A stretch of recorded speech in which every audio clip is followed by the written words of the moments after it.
May the words of my mouth and the meditations of our hearts be acceptable to you, O Christ, risen one.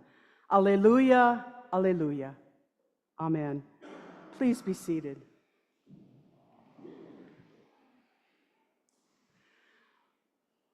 What an interesting combination of readings today.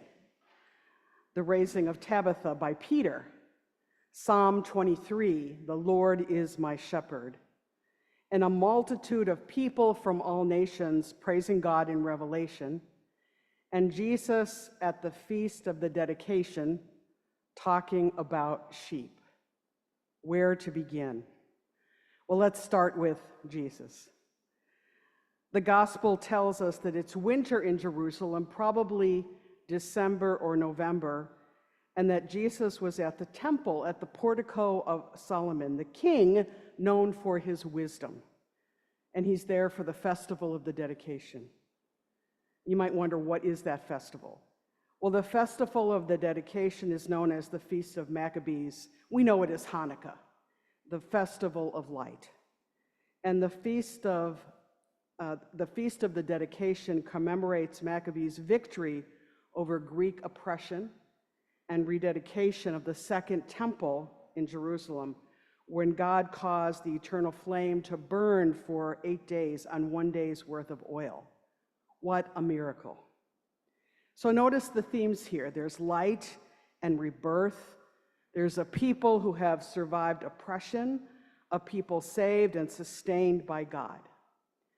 And Jesus, as an observant Jew, is here in the temple, and he's having this debate of sorts at the portico of Solomon. And folks around him, you can hear it in the gospel, folks around him are pestering him. Stop the suspense, Jesus. Come on, Jesus. We need to know, Jesus. Are you the one? Are you the Messiah? And if you are the Messiah, we have big plans for you. Tell us. Here we are, Jesus. It's on the Feast of Dedication, the Festival of Lights. We're all here in Jerusalem. Speak plainly to us. Are you the one? And then there's more. They're saying, Jesus, we're in a really bad place now. Are you the one who's going to free us from the oppression of the Roman occupation? Free us from suffering. Be our Messiah, our earthly king. Bring us to freedom like Maccabees did. The timing is perfect. Speak plainly. Poor Jesus. But aren't the times we're living in similar to the time of Jesus? Look at the world. And can't we all relate to what the people of Jesus' time wanted? And wouldn't this be a good time for Christ the Messiah to return to us and free everyone from oppression and occupation and suffering? Really, the timing's perfect. If we ever needed the return of the Messiah, it's now. But that's actually the same thing that people have been saying and feeling for hundreds of years. Those times when things happen in our lives or the life of the world that rob the individual and collective us of our peace, of light and love, and sometimes our lives. The times that cause us to weep and to cry out, speak plainly, God, please. Where are you in all this? Where is Jesus? Come on, Holy One, we need you now. But Jesus gives us the answer in the gospel.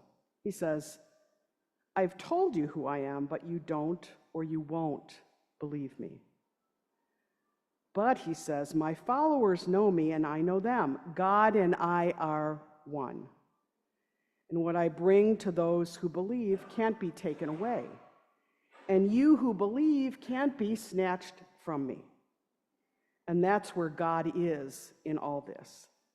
It's the promise of a God who walks with us, who feels our pain, who weeps at our suffering, and who offers us hope through all, even through death.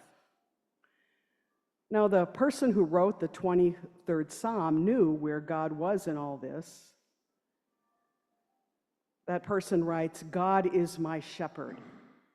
And though I walk through the valley of the shadow of death, now pay attention to the words here, not the valley of death, but the valley of the shadow of death, I will not fear, God is with me. Notice the themes again.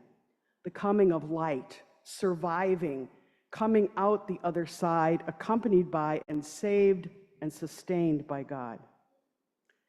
And in the reading from Acts, the writer knew where God was in the raising of Tabitha.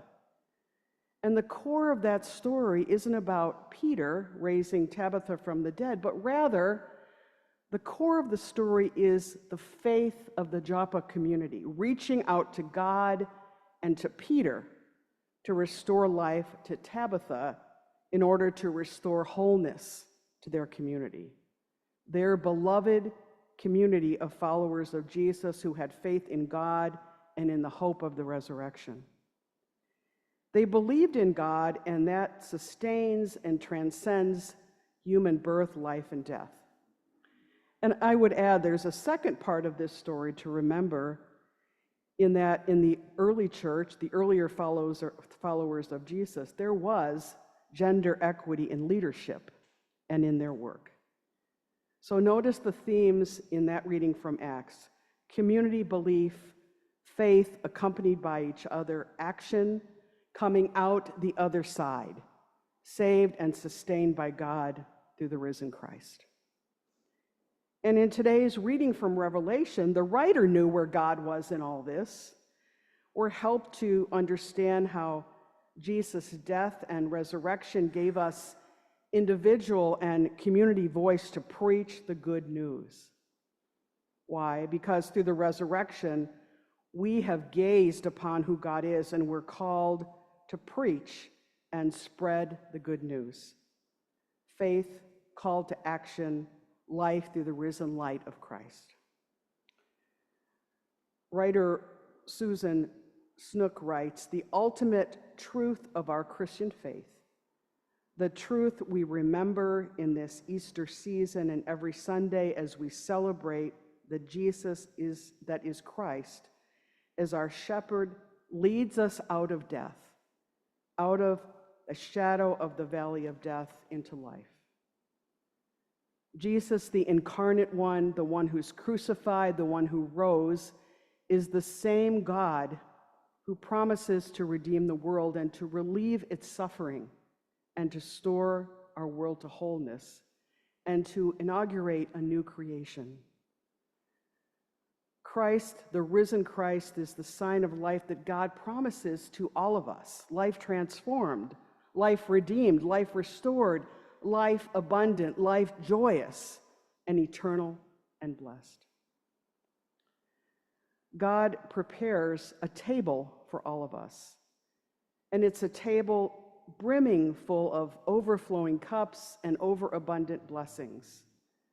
And Jesus, our great shepherd, invites us to come and share with God in community at the table of blessing.